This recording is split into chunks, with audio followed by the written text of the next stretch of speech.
Hello guys, welcome to Leah's Fitness channel, and today we will have another set of abs workout for you.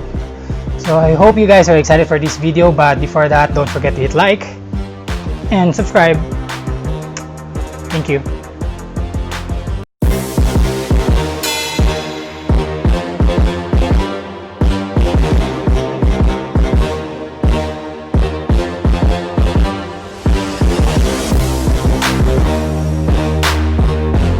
For this abs workout, there will be 5 routines na gagawin natin, and each will take you 30 seconds with 20 seconds break.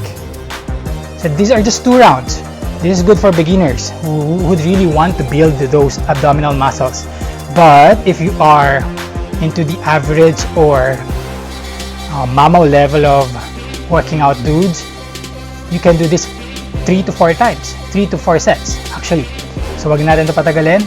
Let's start this abs workout in 3, 2, 1.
that's it. Congratulations, you just did awesome abs workout, and I hope you guys like it. And if you really want to build those abdominal muscles, it would really help if medyo babawasan natin yung pagkain natin ng mga sweets, salty foods, medyo damihan natin yung intake natin ng mga fibrous na pagkain like, vegetables. And that would really help you to build more abdominal muscles and, lose those visceral fats that you have in the meat part of your body. Okay, I hope you really like this video, and if you feel like this video is really helpful, don't forget to hit like and subscribe and share this to your friends and loved ones. Thanks so much for watching my video. I'll see you again, and always remember that you are valued and appreciated.